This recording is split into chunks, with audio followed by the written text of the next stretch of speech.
Welcome to You and Your Money. I'm Jim Zahansky, Principal Managing Partner and Chief Strategist at WHZ Strategic Wealth Advisors. Let's dive in to today's episode. Well, today we're discussing what President-elect Donald Trump's victory might mean for the financial markets. And before we get into specific policies, what's your general outlook for the markets after this election?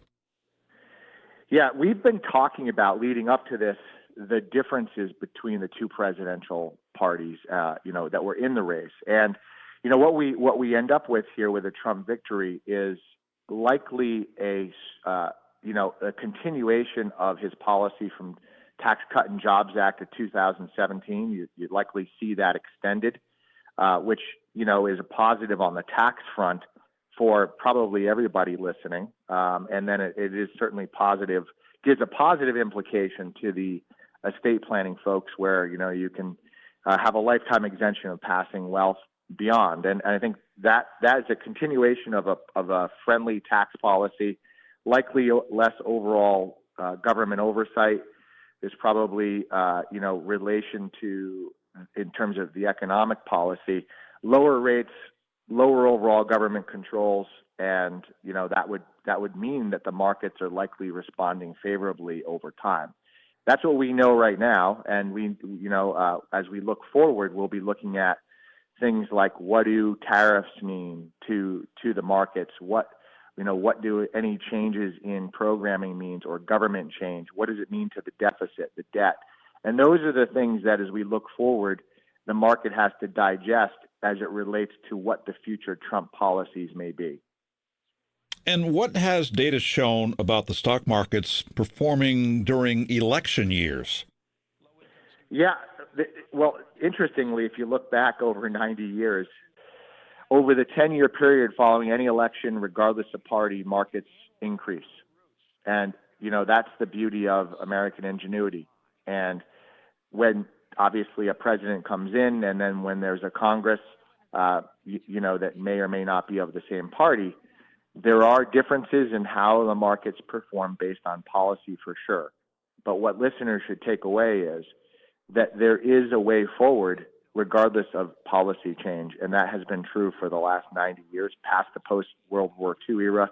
And, we've gone through some pretty difficult changes in our society during those times, from World War II, from the Great Depression to World War II to Vietnam, into the, 2000s and the great financial crisis, all the way up to COVID. I mean, think of those events. And we've been resilient, policies changed, companies have adapted, and markets have risen. In his first term, Trump added a record amount to the deficit. Do you see any major policy changes that would require bipartisan support that might contain this rise in the deficit?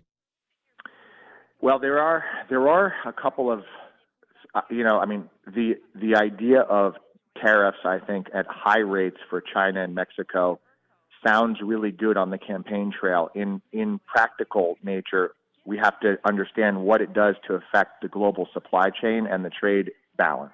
So if you suddenly are putting a higher tariff on the amount of goods we're bringing in from China, as an example, we're importing, right, that we're buying in the U.S., they're making in China. If we put a tariff on there with sort of a trade restriction to say we're gonna put a higher tariff at 70% on any goods coming in from China, then the price goes up, and then you sort of have to say, well, if we're all going to pay that higher price, maybe we will. Where else could we get it for a lower price? Could we make that in America? I mean, Trump has certainly been and has shown this Buy American initiative, and he's definitely trying to build policy around that. Whether it can happen or not from a true economic point of view may take some time to understand, and it might take time to shift supply chains so that price effects don't necessarily, we as the consumer can still afford to buy the goods that we need to buy. And so that's something we'll need to watch. That imbalance in trade or increase, goods in the U.S. could certainly, add to the deficit, and something we'll have to watch. In addition, the COVID time, certainly Trump was spending at a high rate with government. We'll have to watch what his initiatives do with government spending. He's talked very strongly about reducing government. That said, though, we'll have to watch what that means, because higher deficits generally do mean that interest rates stay high. So let's talk about specific policies. What do you see as some of the key proposals from Trump that investors should be watching? Yeah, I had alluded to the one that relates to the Tax Cut and Jobs Act. That's planning on extending many policies from his first term. This was one of the most comprehensive tax code changes that was set to expire at the end of 2025. So we would see that he would make it a priority to extend those tax cuts for Americans. And in addition, he has a pretty strong Buy American initiative, as I alluded to earlier as well. Specifically, he has proposed implementing these tariffs we were talking about on imported goods. So those are goods we're trying to bring into our country that we all buy. It could be retail stuff, could be groceries, whatever that is, but generally 10 to 20% on all overseas imports, but much higher on Chinese goods. So 60%, 60 to 70% on Chinese goods is the proposal, and 100% on goods from Mexico. And I was talking about this before a little bit, that these tariffs, or this sort of assessment of a fee on goods that are imported into our country, could have far-reaching implications, both domestically and internationally, as it sort of resets pricing, it resets the supply chain, how goods are made and where they're made. And that can take some time, so that's something we'll all have to watch, and it could have an effect on the market. And it's also important, I think, for listeners to realize that although Trump is the president-elect, although he does have the Senate, it's not as if on his first day after inauguration, all of these things can just happen, right? And, that's why we have a government that has a law, a legislative body, it has a, Supreme Court, it has an executive function, which is run by the president. So they have to work in unison. So although he has proposed these ideas, they're not immediate. So markets have to consider what these policies might mean, and over time, they'll digest in what they might mean for companies, because the markets exist so that companies can do well and meet their corporate earnings so that investors can be returned their profit. There was a lot of talk about tariffs during the campaign. We've used that word quite a bit this morning as well. Can we back up the truck a little bit? Jim, can you just define tariff? What specifically does tariff mean? I mean, essentially at a very basic level, it's just it's a tax imposed by a government on imported or exported goods. So, we have a pretty good, when we talk about a trade imbalance or how we are doing trade with other countries, we're bringing any goods in from China. We've all seen the carriers come over, they unload the bins, that all that stuff is delivered to whoever's using it, retail shops, whatever. And the proposed tariff just says that on those goods, we're going to impose a tax. So proposal, 60% of any goods on China are taxed as they come into the country, which means who's paying that? Well, it might get passed on to us, but essentially the U.S. government is imposing that tax on goods coming into the country.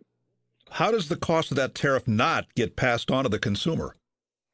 Right, good question. And that's the worry or the concern, because it sort of shifts the pricing structure, right?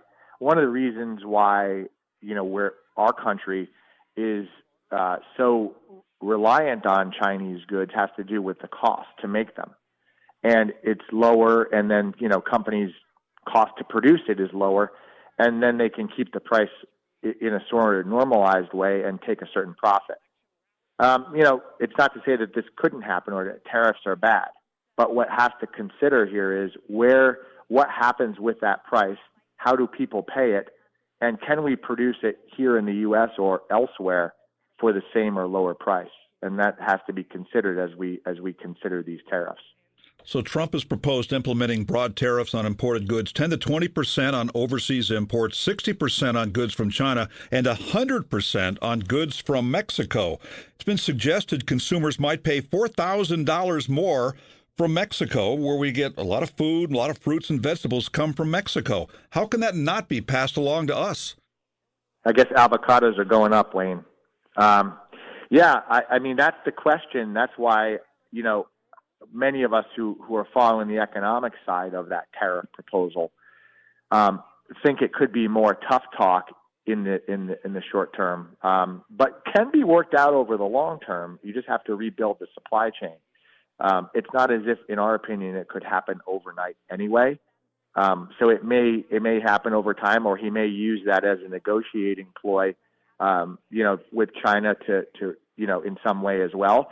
So we're not sure if it is, a proposal that speaks directly to something the Trump administration definitely wants to impose, or if they're using it in some other political way that we're not sure of yet. So how might these policies affect different sectors of the economy? Yeah, and that's a good question. And for the listeners, whenever you think of sectors, you're thinking of, oil, gas, retail, manufacturing, technology, agriculture, as you said, from Mexico. How are we getting some of these agricultural goods in? And generally speaking, you have to think about that, right? So how do tariffs affect these different sectors? So from a manufacturing point of view, if you're a domestic manufacturer, meaning if you make goods here in the United States, you don't import them from other countries. If you're a steel manufacturer, semiconductors, if you're GM or or any company making automobiles in the U.S., you're probably going to benefit from reduced foreign competition. So you have more of your goods and services bought if you're in the manufacturing sector, because there's going to be higher tariffs on foreign competition.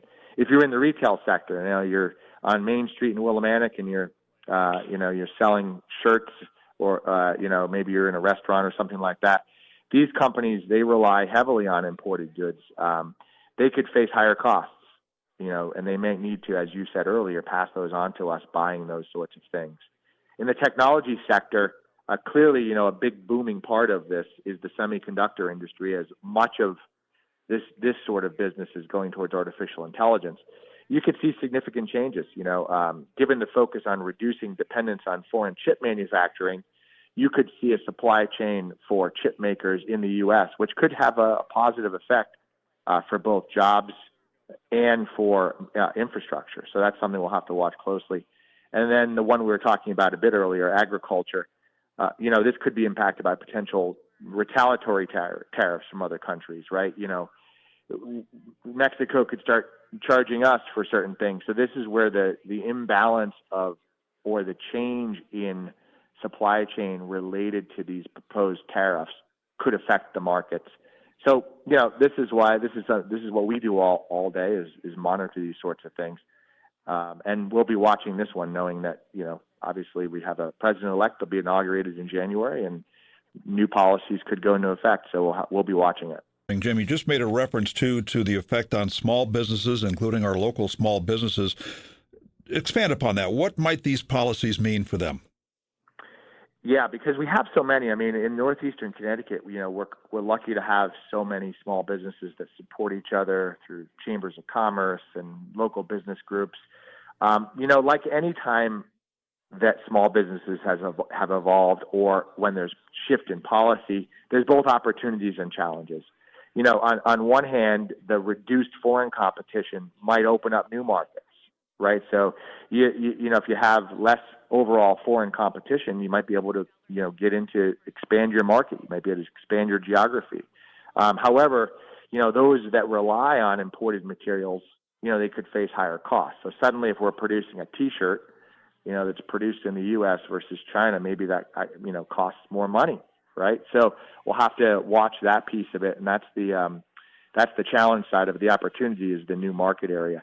On the positive side, though, the extension, if this is true, if Trump is able to do this, the extension of the Tax Cut and Jobs Act of 2017, definitely could benefit small business owners through continued tax advantages, which definitely happened with that tax policy. And I know many small businesses are hopeful that those tax advantages from the Tax Cut and Jobs Act of 2017 will be extended.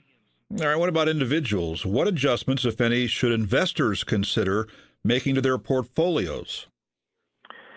Yeah, this is a good question we're getting a lot from our clients over the last few days is, what does this mean? And sort of, I think we always sort of remind them that the markets don't always immediately respond to certain policies, right? They're also responding to the economic conditions of the world. And so as I started this whole segment, We have a lowering interest rate environment. In fact, they may get lower today based on the Fed action. We're in a pretty positive job situation, not full employment, but not far from it, with a lower unemployment rate. Those are major drivers of market conditions. Now, because, as interest rates get lower, companies can do better and markets can do better. So then you have to apply that logic to any new president, any new policies they may put forward to Congress for approval. And, we talked about the Tax Cut and Jobs Act being extended. That would be useful for people and individuals as well as small businesses. And I think, investors themselves, if you're listening today and you're thinking, do I do anything in my 401k? If you're scared of Trump, or if you like what his policies, you should really, regardless of that, avoid making emotional or dramatic changes in your portfolio, right?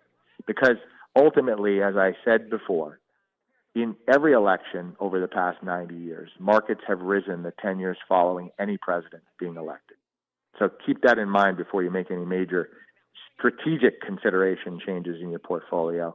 Review your international exposure. Are you, given Trump's domestic agenda, how much international exposure should you have? U.S. companies likely will outperform international ones over the next, few years, given the policy changes. And then consider what sectors you're allocated in. I told you the ones that could be affected earlier. Make sure you're not too exposed to any one sector so that you have a nice diverse portfolio, and make sure that you evaluate your tax planning strategy. If you're in the higher income bracket, you're likely to, continue to get tax advantages, but we'll have to watch that one closely. So those are what any individual investors could do right now. Again, I want to stress to any listener, don't go crazy and change the whole portfolio, but consider what you're exposed to, and is it going to potentially be in the right spots given the changes in policy that might affect over the next few years. Well, along those same lines, I was thinking about this yesterday, that over the long haul, and specifically the spike in the markets yesterday, in a situation like that, would today not be the best day to buy stocks? Meaning it's going to probably adjust and come down today. It could be, right? I mean, I think the thing to think about is the adage of course, buying low and selling high, right? I mean, that is what the adage of and entry to market does matter to long-term returns. I would also say this, though, to sort of balance that, which is getting into the market, especially if you're a long-term investor, is the first step. And so, yes, I would agree you probably don't want to enter today.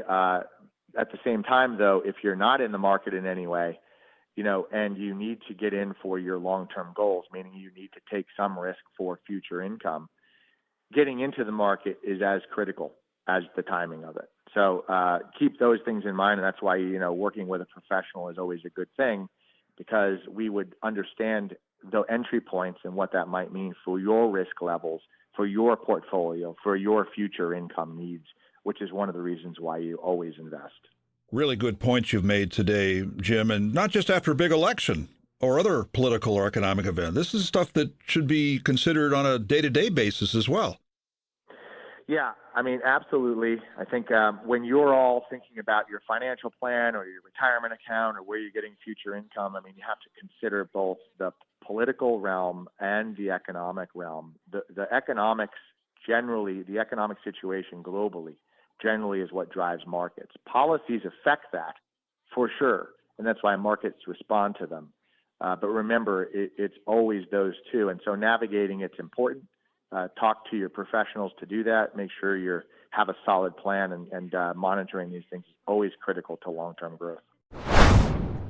Investors should note that diversification does not assure a profit or protect against loss in declining markets and cannot guarantee that any objective or goal will be achieved. For more information regarding wealth management and customized financial planning with WHZ Strategic Wealth Advisors, please visit WHZwealth.com. WHZ Strategic Wealth Advisors offer securities and advisory services through Commonwealth Financial Network, member FINRA SIPC, a registered investment advisor.